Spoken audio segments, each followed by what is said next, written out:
Study IQ IAS, अब तैयारी हुई अफोर्डेबल। नमस्कार दोस्तों, मैं रवि बोहरा आपका स्टडी IQ में स्वागत करता हूं। हाल ही में स्टडी IQ ने UPPSC pre plus mains live foundation batch launch किया है। हम इसी कोर्स के बारे में डिस्कशन करने के लिए हमारी कुछ फैकल्टीज के साथ आते रहते हैं। आज हमारे साथ मौजूद है वासु कटारा, जो हमारी इकोनॉमी की फैकल्टी है। Welcome Vasu. Thank you Ravi sir, thank you. Vasu, economy सुनते ऐसा लगता है कि यार बहुत टेक्निकल सब्जेक्ट है। मतलब यदि साइंस वालों को भी लगे और कुछ आर्ट्स वालों को भी लगता है कि थोड़ा सा समझ में नहीं आता है, तो इसके लिए हमने कोर्स में ऐसा क्या स्पेसिफिक चीज़ें डाला है कि बहुत बेसिक और फाउंडेशन क्रिएट हो सके बच्चों के लिए। तो ये बात तो सच है कि इकोनॉमिक्स एक टेक्निकल सब्जेक्ट है, और बात सच ये भी है कि इसको पढ़ना काफ़ी आसान बनाया जा सकता है, और वो डिपेंड करता है टीचर पर। इकोनॉमिक्स एक ऐसा सब्जेक्ट है जो 11-12 में बच्चे नॉर्मली पढ़ते हैं। उससे पहले इतना ज़्यादा होता नहीं है और इतना डिफिकल्ट भी नहीं, इतना मुश्किल भी नहीं होता। पर जब बात आती है UPPCS प्रिपरेशन की, तो उसमें इकोनॉमिक्स का महत्व तो पिछले कुछ वर्षों में बढ़ा है और बढ़ता जा रहा है। अब इकोनॉमिक्स में सवाल काफ़ी हद तक करंट अफेयर्स से जुड़े होते हैं, पर अब ये भी देखने मिल रहा है कि स्टैटिक जीके जो इकोनॉमिक्स का पोर्शन है, उससे भी सवाल आ रहे हैं, चाहे वो 5 ईयर प्लान्स के पंचवर्षीय योजना के ऊपर हो, चाहे वो नीति आयोग और प्लानिंग कमीशन योजना आयोग जो पहले संस्था होती थी उनके फंक्शंस पे हो। तो ऐसे सवाल जो करंट ओरिएंटेड हैं और स्टैटिक से भी रिलेटेड हैं, इनसे जुड़े हुए काफ़ी सारे सवाल हमें देखने मिल रहे हैं। जैसे कि आपने बताया कि करंट अफेयर बहुत ज़्यादा इंपॉर्टेंट है, तो इसमें इस करंट अफेयर्स को कवर कैसे किया गया है इकोनॉमिक्स की मॉड्यूल में पूरा? बिल्कुल। तो हमारा जो इकोनॉमिक्स का मॉड्यूल है, उसमें इकोनॉमिक्स के टॉपिक में पहली बात तो हम अप टू डेट रहते हैं। जो भी लेटेस्ट चीज़ें हो रही हैं हमारे देश में, देश और राज्य के अंदर, उत्तर प्रदेश राज्य के अंदर, उनको हम अपने नोट्स में अपडेट करते हैं। अब बात ये आती है कि आपको 3 तरीके से इकोनॉमिक्स कवर करनी है। एक तो स्टैटिक चीज़ों को, एक हो गया करंट अफेयर्स इकोनॉमिक्स से जुड़ा हुआ जो देश भर के लिए है और अंतर्राष्ट्रीय स्तर पे है, और तीसरा जो है वो उत्तर प्रदेश के स्तर पे है। उत्तर प्रदेश में आप जब भी न्यूज़पेपर पढ़ रहे हो, कोई भी करंट अफेयर्स पढ़ रहे हो, उसमें आप बेसिक इकोनॉमिक्स रिलेटेड चीज़ें कवर करते रहोगे। जैसे कोई आंकड़े जारी करे हैं राज्य ने, या कोई भी रिपोर्ट आई है। पर 2 ऐसे दस्तावेज हैं जिनको पढ़ना बहुत ज़रूरी होता है एग्जाम के लिए, जैसे कि बजट पहला, और दूसरा हो गया आर्थिक सर्वेक्षण, इकोनॉमिक सर्वे राज्य का। ये दोनों डॉक्यूमेंट्स हर साल आते हैं, उत्तर प्रदेश सरकार के द्वारा दोनों रिलीज किए जाते हैं, और इनको पढ़ना होता है, पर पढ़ने का तरीका नहीं पता होता। ये हम अपने बैच में लेकर आते हैं। हम अपने बैच में दोनों की क्लासेस बहुत अच्छे से कराते हैं, कवरेज बहुत अच्छे से कराते हैं, ताकि हर बच्चा नया जो अभी शुरू किया है तैयारी करना, या वो बच्चा जो पहले से तैयारी कर रहा है पर अप टू डेट होना चाहता है, उन दोनों को दोनों डॉक्यूमेंट्स कवर करने का मौका मिले। इनके साथ साथ काफ़ी सारे स्टैटिक टॉपिक्स भी कवर कराते हैं, जिससे बच्चा UPPCS के स्तर के हिसाब से प्रिपरेशन कर पाता। जैसे कि आपने बताया कि करंट अफेयर्स भी बहुत इंपॉर्टेंट है और किस तरीके से हम कवर करेंगे, लेकिन जो बेसिक्स है, जो भी NCERT की बात करें या जो इकोनॉमिक्स की जो पिलर्स है, जो क्लास में हम कवर करेंगे, तो उसके लिए कुछ किस तरीके की मेथोडोलॉजी हमारे क्लास में रहेगी? जी, NCERT जैसे आपने कहा, वो तो शुरुआत 11वीं-12वीं की NCERT पढ़नी है, 2-2 किताबें हैं। आपको ज़्यादातर फोकस करना है उन चीज़ों को जो कि हमारे कंट्री के लिए और स्टेट के लिए इम्पोर्टेंट है, जैसे कि बैलेंस ऑफ पेमेंट, भुगतान संतुलन जिसे कहते हैं, जैसे कि नेशनल इनकम, राष्ट्रीय आय। ये आपको मैक्रो इकोनॉमिक्स में हमारी इकोनॉमिक्स की ब्रांच होती है, समष्टि और व्यष्टि, माइक्रो मैक्रो। तो उसमें मैक्रो इकोनॉमिक्स में आपको ज़्यादा फोकस करना है, उनसे सवाल निकलते भी हैं। बाकी जो सवाल निकलते हैं वो इंडियन इकोनॉमी, भारतीय अर्थव्यवस्था से संबंधित होते हैं, तो उनके लिए NCERTs में आपको काफ़ी अच्छी कवरेज मिल जाती है। उनके अलावा कई सारी किताबें हैं, मार्केट में बहुत सारी बुक्स उपलब्ध हैं। मैं अगर आपको ऑनेस्ट सजेशन दूँ, आप NCERT कर लीजिए। स्टडी IQ के जो क्लास नोट्स हैं और जो हमारे द्वारा PDFs PPTs दी जाती हैं, 100 नोट्स मिलते हैं, वो पढ़ लें, आपके लिए पर्याप्त रहेगा। वैसे जैसे ये हमने करंट अफेयर के बारे में डिस्कशन किया, फाउंडेशन के बारे में डिस्कशन किया, यदि अपन मेंस की बात करें जहाँ पे GS3 में इकोनॉमी वाला सेक्शन आता है, तो उसके लिए कहीं ना कहीं हमें इन डेप्थ नॉलेज होनी बहुत ही जरूरी होती है। बिल्कुल। और उसको करंट अफेयर के साथ जोड़ना भी पड़ता है। तो आंसर राइटिंग के लिए और उस तरीके की होलिस्टिक कवरेज के लिए क्या किया गया है? देखिए, बहुत अच्छा सवाल पूछा है आपने। आंसर राइटिंग प्रैक्टिस हमारे बैच में आपको अवेलेबल रहेगी। उसके अंतर्गत अब आंसर राइटिंग में बच्चे को क्या पता क्या लिखना है, उसने पहली बार शुरुआत करी है, उसको आइडिया नहीं है कि क्या क्या चीज़ें लिखनी है। अब वो गाइडेंस हमारे द्वारा दी जाती है। जब भी आप क्लास में पढ़ रहे होते हो, आपको एक तरीके से तैयारी कराई जाती है, जिसमें इंट्रोडक्शन, परिचय, हम किस एरिया में किस टॉपिक का किस प्रकार लिखना है वो समझाते हैं।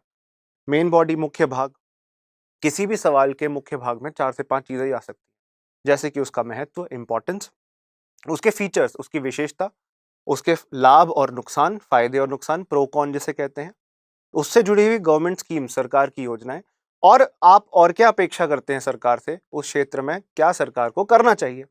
उसके अलावा फाइनली कंक्लूजन, हम निष्कर्ष देते हैं। निष्कर्ष हमेशा सकारात्मक होना चाहिए, पॉजिटिव होना चाहिए। तो जब हम ये सब करवाते हैं हमारे क्लास के अंदर, बच्चा अपने आप समझ जाता है कि एक सेट आंसर हमारे पास रहेगा जो हमें लिखना है पेपर पे, जब भी ये पेपर हमारे सामने आता है। क्योंकि प्रीलिम्स और मेंस दोनों में इकोनॉमिक्स बहुत अलग अलग रूप से आती है। मेंस में काफ़ी जनरल नेचर की है, जैसे इंफ्रास्ट्रक्चर से संबंधित सवाल आ सकता है। इंफ्रास्ट्रक्चर को तो हर इंसान कुछ ना कुछ जानता है, पर एग्जैक्ट चीज़ लिखनी क्या है, आपको पेपर पे उतारना क्या है, ये पता होना चाहिए। वो आपको हमारे क्लासेस के माध्यम से समझाया जाएगा। वैसे इकोनॉमिक्स एक ऐसा सब्जेक्ट है जो कहीं ना कहीं सारे स्ट्रीम्स रिलेटेड है। इकोनॉमिक्स का यूज़ हम 1, 2, 3 तीनों पेपर, इवन कभी कभी 4 में भी कर सकते हैं।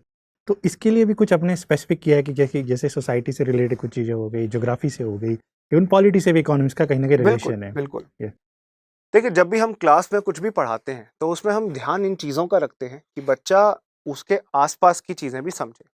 अब फॉर एग्जांपल मैं बोलता हूँ कि इराक से, ईरान से तेल आता है इंडिया में, हम इंपोर्ट करते हैं। इंडिया में क्यों नहीं है तेल, इन कंट्रीज़ में क्यों पाया जाता है, इंडिया में क्यों नहीं पाया जाता। तो इसका बेसिक आइडिया थोड़ा बहुत क्लास में डिस्कस तो होगा ही, ताकि बच्चे को बैकग्राउंड मिलता रहे। अगर किसी देश के बीच में युद्ध हो रहा है या युद्ध हुआ है तो उसका इकोनॉमिक्स एक बहुत बड़ा कारण होगा। तो कोई भी चीज़ बैकग्राउंड के साथ जब समझाई जाती है तो उसमें एथिकल डायमेंशन, नैतिकता के हिसाब से सही है गलत है, ज्योग्राफी का एक डायमेंशन, भूगोल के हिसाब से, क्योंकि देश भर में जब भी उद्योग कहीं लगे हैं तो आपने नोटिस किया होगा, या तो कोल प्लांट के पास लगे हैं जहाँ पे कोयला मिल जाता है बहुत आसानी से, या कोई और खनिज, कोई और मिनरल उपलब्ध है, वहाँ लगते हैं। हमारे पास झारखंड, उड़ीसा, छत्तीसगढ़ इसका बहुत अच्छा उदाहरण है। तो ये सारी चीज़ें जोड़कर समझाई जाती है कॉम्प्रिहेंसिव कवरेज के लिए, ताकि आपको एक भरपूर ज्ञान का संगम मिल सके इन सेशंस के माध्यम से। वैसे वसु, इकोनॉमिक्स में भी किस तरीके, क्या क्या सोर्सेज हमें पढ़ने के लिए जी, रेफर करनी चाहिए? बच्चे बहुत बहुत कंफ्यूज होते हैं, क्या पढ़ना है क्या नहीं पढ़ना। मैं कहूँगा आप 11वीं 12वीं की इकोनॉमिक्स की एनसीईआरटी पढ़ो, या यूपी बोर्ड की किताब भी पढ़ सकते हो।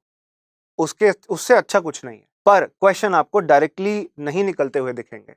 आपको लूसेंट जीके भी पढ़नी पड़ेगी, जिसमें से आपको तथ्यात्मक चीज़ें मिल जाएंगी, फैक्चुअल डेटा मिल जाएगा। अब मान लीजिए आपसे पूछ लिया 6th 5 ईयर प्लान में कितनी ग्रोथ हुई थी, छठी पंचवर्षीय योजना में कितनी तरक्की भारत ने करी, अब वो प्रतिशत पता पाना मुश्किल है, राइट। वैसे अब ऐसे सवाल नहीं आते हैं, कम हो गए हैं, पर यूपी पीसीएस में ऐसे सवाल कभी भी आ भी सकते हैं। फैक्चुअल नेचर का पेपर भी बन सकता है, क्योंकि हमें यूपी पीसीएस ने कई बार पहले भी सदमे में डाला है। फैक्चुअल क्वेश्चंस भी आए हैं, कंसेप्चुअल क्वेश्चन भी आए हैं, तथ्यात्मक भी रहे हैं और कॉन्सेप्ट से जुड़े भी रहे हैं। तो बस मैं यही कहना चाह रहा हूँ कि आप लूसेंट जीके सब साथ लेके चलोगे तो जितने भी फैक्ट्स हैं, तथ्य हैं, वो भी कवर हो जाएंगे। एनसीईआरटी कॉन्सेप्ट बना ही देगा, बाकी क्लास में जो टीचर पढ़ा रहे हैं मेंस और प्रीलिम्स के हिसाब से महत्वपूर्ण चीज़ों को जोड़ के वो भी करा देंगे। इसके अलावा कुछ करने की, कोई और बुक लेने की जरूरत नहीं है। बहुत सारी बुक्स अवेलेबल है मार्केट में, नहीं ज़रूरत उनकी। बजट, इकोनॉमिक सर्वे का राज्य का और राष्ट्र का, ये दस्तावेज पढ़ लेना, नोट्स पढ़ लेना क्लास के, एनसीईआरटीज पढ़ लेना, काफ़ी। तो इसके अलावा यदि इंडियन इकोनॉमी के बारे में तो आपने बात किया कि किस तरीके से कवर करना चाहिए, यूपी इकोनॉमी का भी बहुत अच्छा वेटेज है। यदि थोड़ा सा प्री में भी बात करें या मेंस की बात करें, इवन इंटरव्यू में भी कुछ फैक्चुअल क्वेश्चंस पूछे जाते हैं। तो इसके लिए जो स्पेसिफिकली यूपी स्पेसिफिक इकोनॉमी को कैसे आपने कवर किया है? यूपी की जनगणना हम आपको पढ़ाने वाले हैं। यूपी का सेंसस अभी फिलहाल 2011 का उपलब्ध है, 2021 का सेंसस जनगणना जब भी आता है वो भी पढ़ाया जाएगा। यूपी के लिए विशेष तौर पे यूपी का बजट बताया जाता है, जिसमें राज्य का राजकोषीय घाटा कितना है, फिस्कल डेफिसिट, रेवेन्यू डेफिसिट कितना है, ये होते क्या है ये भी बताया जाता है, और इनके अंदर आंकड़े कितने हैं ये भी बताया जाता है। उसके अलावा उधारी कितनी है उत्तर प्रदेश की बाकी राज्यों को और राष्ट्रीय स्तर पे, और भी आर्थिक मापदंड, इकोनॉमिक पैरामीटर्स अलग अलग रिपोर्ट्स में जो आते हैं वो सब हम संलग्न करते हैं हमारे सेशंस में। Apart from that, economic survey, आर्थिक सर्वेक्षण पूरे एक साल का उत्तर प्रदेश राज्य ने कैसा परफॉर्म किया और अगले एक साल के लिए क्या क्या सुझाव हैं उनको दर्शाता है। तो मैं बस यही कहना चाहूँगा, आप ये दोनों document, UP budget and UP economic survey, ये एक बार कवर कर लेंगे तो उसके अंदर बेसिक जीके की चीज़ें भी कवर हो जाएंगी। और कोई सी भी जीके की जो आप किताब पढ़ रहे हैं उसमें राज्य के मुख्य कुछ बिंदु होते हैं, कुछ पॉइंट्स होते हैं, कितनी पॉपुलेशन है, कितने प्रतिशत लोग कौन से राज्य, कौन से डिस्ट्रिक्ट में रहते हैं, सबसे ज़्यादा आबादी कौन से डिस्ट्रिक्ट में, सबसे कम आबादी कौन से डिस्ट्रिक्ट में है। इनके अलावा कई सारे इकोनॉमिक पैरामीटर्स भी होते हैं, आप ये याद कर लीजिए, ये रट लीजिए, बाकी सब इनको जोड़ने का काम वो क्लास में हो जाएगा हमारे। जैसे कि वासु ने बताया कि हम किस तरीके से इकोनॉमिक्स का मॉड्यूल लेके आ रहे हैं और इकोनॉमिक्स को सिंप्लीफाइड वे में ला रहे हैं, क्योंकि इसका प्रीलिम्स, मेंस और इंटरव्यू तीनों में बहुत ही अच्छा रोल होता है। यदि आप स्टडी IQ का यूपीपीएससी का कोर्स खरीदना चाहते हैं तो आप हमारी वेबसाइट पे जा सकते हैं, हमारी ऐप को विजिट कर सकते हैं या डिस्क्रिप्शन में दिए लिंक पे जाकर हमारा कोर्स खरीद सकते हैं। धन्यवाद। स्टडी IQ IAS, अब तैयारी हुई अफोर्डेबल।